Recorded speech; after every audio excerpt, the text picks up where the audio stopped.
Hello, everybody. Welcome into the Fantasy Pros Football Podcast. I'm Ryan Wormeli, joined on this Tuesday morning by Andrew Erickson and by Chris Welsh. Fellas, we are talking wide receivers here as we head into Week 12. This is our buys and sells show. It can be buy lows, it can be buy highs, it can be sell lows, it can be sell highs. We recognize that a lot of the trade deadlines have passed at this point. There's still some that are this week, so we wanted to give kind of one last version of the show before we switch to our predictions episodes, which is what the show will become in the back half of the year. We're going to skip next week. We'll still be doing other shows week of Thanksgiving as Fantasy Pros. We will not have this show on the feed. The three of us will be back the week after Thanksgiving to start doing some weekly predictions rather than talking trades. But you can consider this, if your trade deadline has passed, just players that we like going forward and players that maybe we are fading for the rest of the season. Let's start off with our wide receivers to buy. Welsh, who you got? I thought you were going to do Thanksgiving, by the way, and I was going to say buy mac and cheese, hold mashed potatoes, sell stuffing. That might be controversial. So you're selling stuffing. I think I'm going to sell stuffing. I think stuffing's a little bit overrated at this point. No, I love stuffing. The most overrated thing is the turkey. Let's be real here. So I think that's wrong. People just say that because it's true. No, it's not. Turkey's the right great. Take. Turkey. It's the most. You get a nice piece of turkey. You lather some gravy on that thing. It's great. So Welsh or Worm, you just sit down, big slab of turkey, gravy, and that's it. That's all you eat. No, I eat other stuff. It's all excuse me. It's all good. But the turkey is also really good. It's this like talking point that people have had in recent years of the turkey is the worst part of the Thanksgiving meal or it's overrated. I think that's so false. Like, it's the star of the show and the main character people always think is overrated. And turkey is the main character of Thanksgiving, and it's great. But I also really love stuffing and mashed potatoes and gravy. I think mashed potatoes are the main character, by the way. I would throw that out there. I think it's the hidden main character. I'm very out on like cranberry sauce. I was about to say cranberry too. Yeah. I'm very out on that. I'm not a big like pecan pie person or like really pie in general. I tend to opt for other desserts, but yeah, like turkey, mashed potatoes, stuffing, gravy. Look how invested Worm is, by the way. We hit a nerve. We hit the point that was on your mind. I didn't have breakfast this morning, so I'm actually really hungry. So it's like kind of in the back of my head anyway. It's about to go buy a turkey.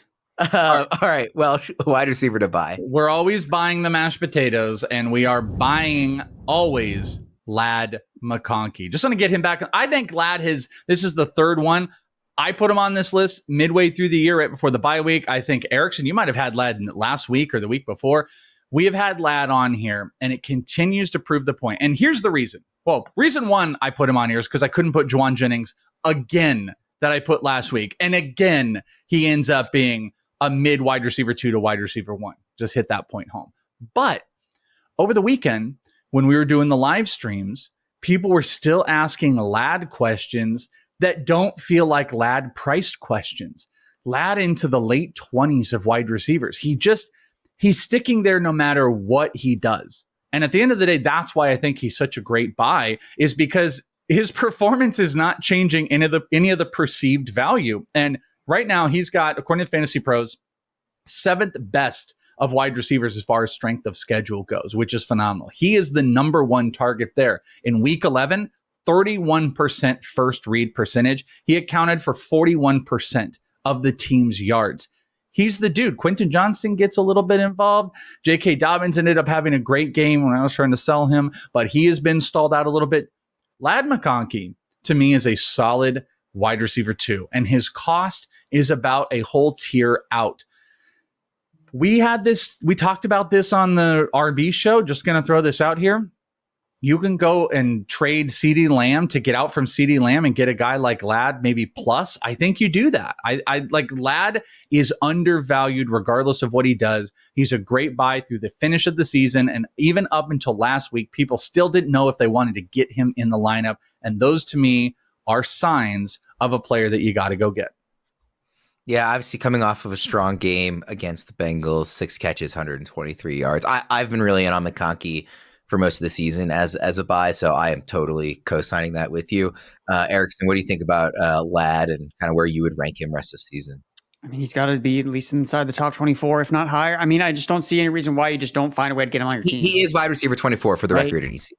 Again, I don't think whatever you pay to get Lad McConkey, again, we're going to talk about some guys you want to sell, but I don't think you're going to look up and be like, man, I overpaid to get McConkey. I think that he's just in a situation where I don't think you can overpay. I mean, again, you can always overpay for certain players, but if you get McConkey in your team and he keeps producing, you're probably just not going to care what you gave up to get him, even if that other guy is also producing in some capacity. You just look at the schedule. Even this week, Baltimore Ravens, great. Another great matchup for him. They're starting to throw the ball a little bit more with Justin Herbert. Justin Herbert's his quarterback. Is he just not in this Keenan Allen role where he's seeing all the targets? And if anything, is Justin Herbert going to continue to throw the ball to Quentin Johnston when it seems like every pass is going to land incomplete or be a touchdown?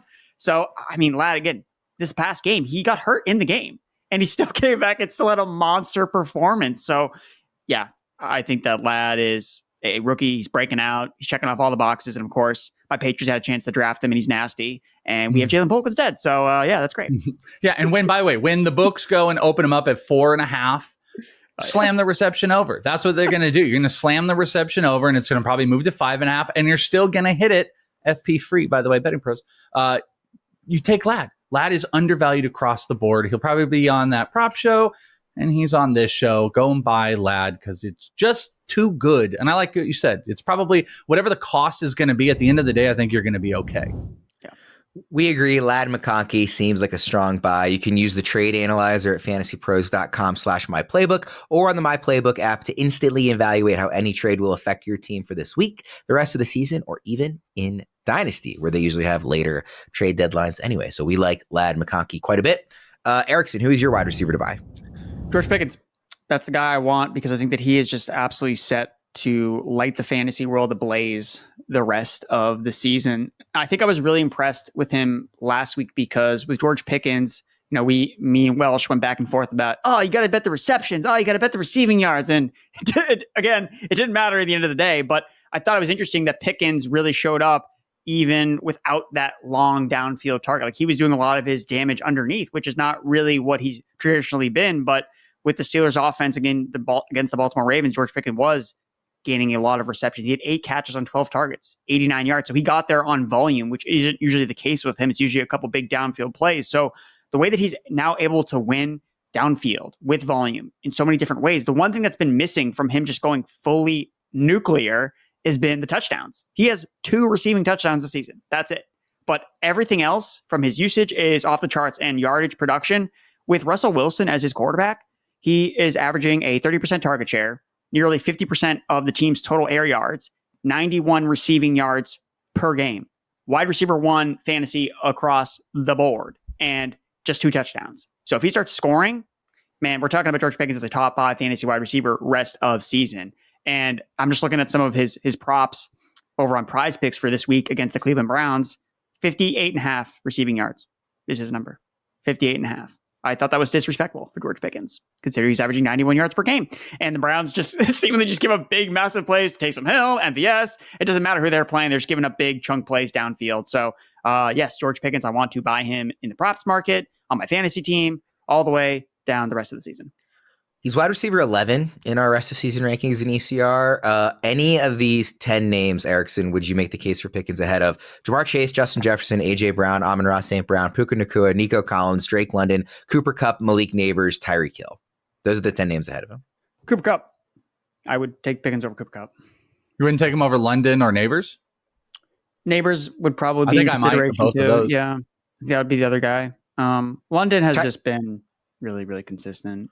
So. Tyreek is the guy 1 ahead of him. Would you rather have Tyreek or Pickens? Pickens. Yeah, I think Tyreek probably would be a good guy to sell for Pickens as well. Look at that shirt too. You look like a dolphin right now. Yeah. Wide receiver 11. Is wide receiver 11 too high, too low, or just right for Pickens? I think it's like just about. I mean, I just labeled like 3 other guys that I could go ahead. I think right at the top 10 marker is a solid place. Getting a huge target share. He's so goofy. I wish in the prop market they would start letting us like bet, will George Pickens signal first down when he's gotten only 2 yards and the first down is 10 yards? Like he just does weird stuff. Russ is just unfazed by any of the weird things that Pickens walks off the field. The game's not done. He stretches his foot. Like Pickens is just like kind of like a weird dude, but he's a phenomenal ball player. He makes ridiculous plays. And, you know, going back to that bet, Erickson's talking about the show that him and I do on Betting Pros on Fridays, the prop market. I made the case for the receptions. And the questionable thing with him and why you and Pisapia like their yards is like, well, he makes these big plays. Well, he actually hit the reception marker in the first half with almost no yards. He had 5 receptions for 28 yards, and then he just went explosive. And that's kind of the change that's ending up happening. He's not 4 catches for 110 yards. He's the massive target guy that's getting some of the short, intermediate, and the long plays. He makes big explosive plays. If you have a guy that's going to give him those targets and loves to throw the ball deep down the field, he's going to eat. And that's what's happened with George Pickens. So top 10 wide receiver rest of season, completely buy. Frankly, Erickson got to this sheet before me. Pickens was the first person that came to mind. And like, if you could buy someone rest of season, the question is just about like, where is his market value to where you're buying him? Don't love the idea of having to pay top 10 wide receiver for George Pickens, even though I value him in that standpoint. So if you get any discount, it's an absolute smash. Fun fact about George Pickens. You know, the Patriots drafted Tyquan Thornton, 2 picks before George Pickens. New Kansas City Chiefs wide receiver, Tyquan Thornton. Saw your tweet. You definitely have a board. You know that scene in Happy Gilmore where Buscemi's just lipstick on and crossing off the names. It's just all the wide receivers that the Patriots could have had is just you. See, that's the word. That's a more glaring list than the receivers that have actually drafted. It's the guys that go right after their picks. It's even worse. Yeah, it hurts. Growing up, basketball was never near the top of my list of favorite sports. I always preferred baseball and then football as I got older. But once I was in college at Maryland, I completely fell in love with the atmosphere at college basketball games. The energy, the passion, the noise, the chills. There's no fan experience in the world quite like a high-level college hoops game. I still remember storming the court, my final game as a student senior year against UVA. And now that I'm over a decade past my days as a student, when I need basketball tickets, I turn to Game Time. Game Time has this new feature called Game Time Picks, which filters out the fluff to show you only incredible deals on great seats. It makes getting tickets to see your favorite teams play live even easier. The list of my favorite features on the Game Time app is too long to read everything, but here are some standouts for me personally. I love the Game Time Picks curation, obviously, especially since I can use it for not just sports, but concerts, comedy, theater, and more. I also love the all-in pricing, so there are no surprise fees at checkout. Nothing in the world more infuriating than thinking I know what I'm about to spend on a purchase, then getting hit with that surprise fee at the last second. That doesn't happen with Game Time. Plus, I also appreciate the seat views to get a panoramic view from your seat in the app before you commit to buying. So take the guesswork out of buying tickets with Game Time Picks. Download the Game Time app, create an account, and use code FantasyPros for $20 off your first purchase. Terms apply. Again, create an account and redeem code FANTASYPROS for $20 off. Download Game Time today. What time is it? Game Time. All right, Welsh, who is your wide receiver to sell? I am moving off of the Jets, specifically Davante Adams. And here's the big sell reason. This is a sinking ship. This whole team is a complete sinking ship. The pack-in that I'm shocked has not quite, I mean, their gameplay looks like they've packed it in. But what's about to happen through the rest of the season, they're going to pack this in. Davante Adams had his second best game essentially as a Jet this one where he went for 72 yards. Here are his target shares over the last 5 weeks. 9, 6, 11, 13, 7. Welsh, that's pretty good. Here are his fantasy finishes in half PPR over the last 5 weeks with those massive targets. 53, 58, where he scored a touchdown, 44, and 33. Those are 2 of the last 5 weeks he has been inside the top 36. When this trade went down, I was on team Garrett Wilson. Garrett Wilson just was a dud this week, but has been the better option, throughout this Davante Adams trade. But I don't think Davante Adams is a play that I want, even in the top wide receiver 2, maybe 3 market. And coming back to the conversations we had this weekend where people are asking questions, Davante Adams' weekly ranks still sits in the teens. If somebody goes and they want to kind of reference, what is the week 12 ranking or week 11, last week of the player, Davante Adams sits in that like top 18 range. If you can sell him in the teens, I want out. The positive is the target shares for sure. The negative, Garrett Wilson's there. They're Jets. They're going to pack this thing completely in. And even with all those targets, he's doing nothing with them. I think he was a 12% target share this weekend, even though he was the best wide receiver for the Jets. It was a 12% in week 11. I'm out on Davante Adams the rest of the season. Kind of in general, outside of like Breece Hall, I think this is just going to be a rough go through the end of this season. And Davante Adams and Aaron Rodgers are both the type of players that I think you're going to really visually see them packing it in and getting out those last couple weeks. Erickson, I don't know if you've looked, but where do you think Davante Adams is ranked in our rest of season ECR? Wide receiver 24. Very close. That I already told you Lad McConkey is wide receiver 24. Sorry, you should have remembered that. Shame on you. Clearly. Yeah, thank you for that. Davante Adams is wide receiver 25. He is one behind Lad McConkey in rest of season. So not even, a wide receiver 2 in our consensus rankings here. I think it's fair. The thing with Adams and the reason why I'm holding a light out for some of these Jets players is, who else are they packing in for? They've already fired everybody, right? So when the Jets play the Jaguars in week 15, it's a great matchup. Like that's the thing. They play the Jaguars in week 15 and the Rams in week 16, right? Like, at this point, is Rodgers going to be like, well, I'm just not going to play? Like, he's going to play. And it's not like he's just going to, again, it's really hard to get an idea of, the mindset of this Jets team. Obviously, it's been a horrible season. They're not going to make the playoffs. They're not going to win the Super Bowl, all these things. But are we just going to see this team are they going to just crumble? Last year, Breece Hall was one of the best players you had. And that team was also an S shell.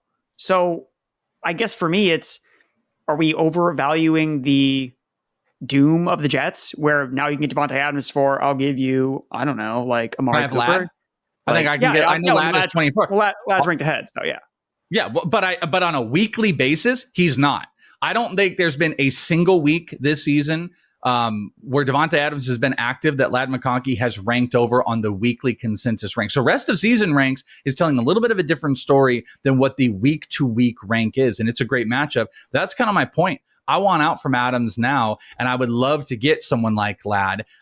I always say this, like positional type of trades are really weird and sometimes don't work. But like Davante Adams, I think more people are paying attention to that weekly rank. And I would rather have Lad come back to what we've been saying over this show and the last show. Tyrone Tracy, could I go get a running back like Tyrone Tracy who's in the 20s for a guy like Adams? I want out for Adams, and it's secondary to a guy that gets massive targets should be something that we get really excited about. He's done absolutely nothing with them. By the way, I think he had, it was, you know what it was? It was 12% air yard share is what it was, not the target share. He doesn't move the ball deep. That's Garrett Wilson's job. There's just nothing there. He's becoming the Wan'Dale Robinson on just, the other New York team. Are you trading Adams to get Cedric Tillman? I think that's kind of lateral. But maybe. My problem with the Tillman one is I argue against Tillman because everyone's like, oh, Tillman's the greatest wide receiver ever. It's okay, but they give him 7 targets per those 3 wide receivers, and Judy busted out this week. So he's the wrong one. But I'd rather have Jauan Jennings, shocker for some people, than Adams rest of the season. Yeah, that's a good one. I'd rather have Tillman than Adams, honestly. All right, Erickson, who's your wide receiver to sell? Malik Nabers. New York Giants wide receiver. I just don't want Tommy Cutlets. I just don't. I think they'd be better off starting Drew Lock, to be totally honest, because the thing that I'm concerned about is with Nabers, we know the quarterback play is going to be bad, so he needs volume, right? And I thought, hey, you're taking Daniel Jones out of the lineup. He's a mobile quarterback. He has a lot of rushing attempts. Okay, now these turn into passing attempts. Well, Tommy DeVito does the exact same thing. Like, he's a guy that likes to use his legs, and that's what he does. He scrambles. So I don't think that this is an upgrade in any way, shape, or form. I think it's a clear downgrade. I don't think they're benching Daniel Jones because of the injury guarantee, not because they think that Tommy DeVito is better than Daniel Jones. He's not better than Daniel Jones. Do you also see why Drew Lock is not playing? Because of his contract incentives? Yeah, they're not playing the best quarterback for their team. For everybody, real quick, I'll do it quickly. Locke has incentives, $250,000 if he plays 40, 50, 60, and 70% of snaps each. He has passing incentives, and that was $250,000 for each one of those. 92.5 pass rating, $250,000. 65% completion rating, $250,000. 88 passing rating with 15 touchdowns and 2,000 yards, $250,000 each. And then there are $250,000 that he couldn't hit. That's roughly $2 million in incentives. That is another reason why DeVito is most likely the quarterback and not Drew Lock. Yeah. So, and looking back at what DeVito did last year, look at the wide receiver finishes with the Giants when he was starting those games. The best ones were 17, this is half PPR, 17, 12, 13, 16. So in 7 games, those 4 were the best. So he had basically, best case scenario was a top 15 finish, but not inside the top 10. So no Giants receiver ever finished the top 10 with Tommy DeVito as their quarterback. And that was only in half the games. The other half the games, it was finishes around 32, 40, 52, 23, 34, 36, 79. So I think Nabers is going to end up being a wide receiver 2, low end wide receiver 2 rest of season with Tommy DeVito as his quarterback. So I think you can get way more for that. I don't think that he's in the wide receiver 2 range in rest of season rankings. His hot start is still kind of carrying him, even though he hasn't nearly been as productive once he came back from the concussion, because Darius Slayton has been more involved. Wan'Dale Robinson has been more involved. And again, the Giants aren't trying to win games, right? They don't care. They're just trying to get to the end of the season. Brian Daboll's trying to salvage his job so he doesn't lose it, and then they can draft a quarterback next year. So I think that the Nabers for Pickens deal, that makes so much sense to make that type of flip. Yeah, I just don't want parts of this Giants offense, or excuse me, the Giants passing game. I like Tyrone Tracy as a buy, but I don't like Malik Nabers, especially because I think he's probably just going to be overvalued. Yeah, Welsh, we already kind of mentioned that Nabers is in the top 10 right now in our rest of season ECR amongst wide receivers. That feels like it's a bit rich. If we're knocking down CeeDee Lamb for Cooper Rush, like why would we not knock down Malik Nabers a significant amount for Tommy Cutlets? So where do you have Nabers, and what do you think about him as a sell? Yeah, no, I agree with this. Like, there's this other thing. It's just a mystery. Like, what will DeVito be with this offense? You almost saw this, not to completely compare it, but when you go back to that Cowboy Monday Night Football game, what did you see? And it's like a classic backup quarterback thing that happened. What did you see Cooper Rush do? Go to these like second and third string wide receivers that he had worked with. So, do we know, like, is DeVito going to be maybe a little bit more prone to want to hit Darius Slayton? Not to say that that's going to happen, but I just don't think we have the guarantee. What was the thing we loved about Malik Nabers? Hey, it's 15 targets every single game, and at least the mass volume is going to do something nice. We just don't know that that's going to happen. And if DeVito's as bad as Rush, they're going to have less offensive opportunities in general for some of those big deep passes. So I don't know. I don't think it feels great with Malik Nabers. I don't think he's going to be nothing, but he might go the way of like a CeeDee Lamb at this point, especially if Slayton does get more involved and Wan'Dale is taking that. And frankly, we're buying Tyrone Tracy. He might not feel comfortable with second reads and just dump offs to Tyrone Tracy, which makes him a little bit more valuable. This might be the best one. If we're really looking at because we've had like guys like, hey, I don't want this guy rest of season and I don't trust this. Malik Nabers might be the sharpest of all of these because he still has high value rest of season rank wide receiver 1, and you could sell off of it and probably get, more realistically, like 2 players. I'm not saying you could do this, but like get the theme. Ladd McConkey and Tyrone Tracy for Malik Nabers. I think there are some leagues out there that something like that could happen, not guaranteeing it, but if you can consolidate, I think you can put yourself in a much better spot. So shout out to Erickson for the sharp play on the trades of trading away Malik Nabers. Buy, sell, or hold wide receivers. We'll start with Khalil, Shakir, Ladd McConkey, Jauan, Jennings. Again, Shakir, McConkey, Jennings. These guys are back-to-back-to-back in ECR. Welsh, who are you buying? Who are you selling? Oh, well, we're going to sell Shakir because we don't need no Khalil Shakir here because you got my 2 other besties. We are going to buy Jauan Jennings and hold Ladd McConkey here. I had Jauan Jennings last week, the Jauan Jennings Whisperer, 11 targets. X-receiver, the number 1. I think there's an argument. The Jauan Jennings over Deebo Samuel rest of season. Jauan Jennings is the truth for the 49ers. He plays that high inside. They don't really throw the ball deep on the outsides. They love to bring Jennings on the inside. They're very comfortable with him there. He's going to get 7 to 8 targets per game. And he's just still not fully trust. People still ranking him in the 30s last week after the big performance. Now, maybe 2 weeks he's going to move up, but I've just held that he's a wide receiver 2. So I'm buying because I think Jennings and Ladd McConkey's value is actually relatively similar. Maybe Jennings is slightly higher, but I'm stupid homer anyways. I'll go with Jauan Jennings as the buy, Ladd is the hold because we love him, Khalil Shakir because those other 2 are just too good. Erickson, Shakir, McConkey, Jennings. Yeah, I think McConkey's the buy still, because I think that as a rookie who's the clear alpha in his passing game, that's just the guy I want probably the most, and he's a rookie, and he's breaking out in the second half, so this is exactly what we want. Jennings, yeah, I mean, he has to be, you can't get rid of him. Why would you get rid of him? you can't. You can't get rid of Jauan Jennings. You have him and be happy with Jauan Jennings. I was kind of thinking about, well, if I could get more for Jennings, but then I was trying to, I thought more about it, and it's like, no, like this is not the time to just try to, get every ounce of EV out of this trade. It's no, you want the best guy. You want the guy with the most upside any given week, and that is Jauan Jennings by far. We've seen it already this year where I think doesn't he have a wide receiver 1 overall finish this season? So although Shakir has a really high floor every single week because he's just so consistent, well, a lot of the Bills receivers have been hurt. And a lot of them have missed time. So what happens when those guys come back? Maybe that hurts Shakir's bottom line, and he hasn't shown this insane upside like a Jennings. So again, going back to, hey, who is in my opponent's lineup this week? Who am I more afraid of? I'm afraid of Jauan Jennings because we've just seen him go off for monster games where Shakir, yeah, you feel good about plugging in your lineup every single week, but Jennings is that shot that, hey, he puts up 30 because we see these 49ers players just go off these random spike weeks. And more recently, it's been Jauan Jennings kind of having these monster games, and he's just Brock Purdy's guy. So I think it's close between Shakir and Jennings, but I think Jennings is the upside play. And what do we say? Upside wins championships. Another trio here: Brian Thomas Jr., Josh Downs, Courtland, Sutton. Erickson, buy, sell, or hold. Thomas, Downs, Sutton.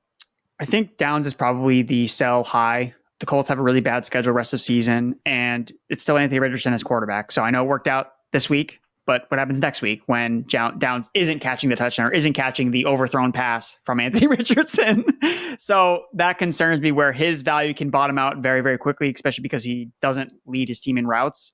I know he's a target machine, and I think he's a really great player, but there are scenarios where he can bottom out very quickly if Richardson has a bad game, where I think Sutton is kind of the low-key buy. Broncos have one of the best schedules rest of season. Sutton has been super consistent ever since that New Orleans Saints game where he got 0 targets. Bo Nix is playing really, really well. So Sutton, I think, is the low-key buy, just given the favorable schedule rest of the way. I think Brian Thomas Jr. kind of stuck with him because nobody wants Jaguars players. Trevor Lawrence is hurt. He's also dealing with an injury. But even in this past game where they were counted out, he still got there, right? Against the Detroit Lions, and they're getting absolutely destroyed. He still ended up getting 80-plus receiving yards. Should have had more.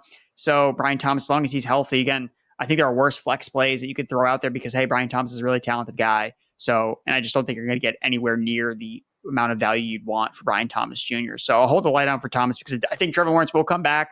Probably going to move on from Doug Peterson. So maybe we see some flashes of life from the Jacksonville offense because he's kind of the only person left besides Evan Ingram catching dump off passes. So I will hold Brian Thomas Jr. I will sell Josh Downs and buy Courtland Sutton. Welsh? I'm shocked because I thought this one was a really unique one. It's a good one you put together, Worm, and I think it could go a lot of different directions. We are lockstep. We are 100% with each other. I think Brian Thomas is the clear hold here for Remy. You broke everything down. I don't even know if you're selling high on Josh Downs more than the trust least, I suppose, Anthony Richardson with Josh Downs. Brian Thomas still is such an incredible separator, and Lawrence coming back, you feel more positive about. And Sutton, because Bo Nix has been incredible. The only negative would be Bo Nix is getting so many guys involved, but Sutton is the one. So I think you said it really well. You buy Sutton, you sell Downs, and you hold Brian Thomas and hope that the future is brighter for him. All right, we'll wrap up there since you guys are in agreement. Thank you, everybody, for tuning in. Best of luck this week. If you still have trades to make, hopefully you can get those to go through before your deadlines in your leagues. For Welsh, Ed, and Erickson, I am Ryan Wormeli. Thank you, everybody, for tuning in, and we'll see you again in 2 weeks for this show as we start looking at some predictions. Fade the turkey. Fade the turkey. Go right for the sides. By the Mac. Just demonstrably false. Taters.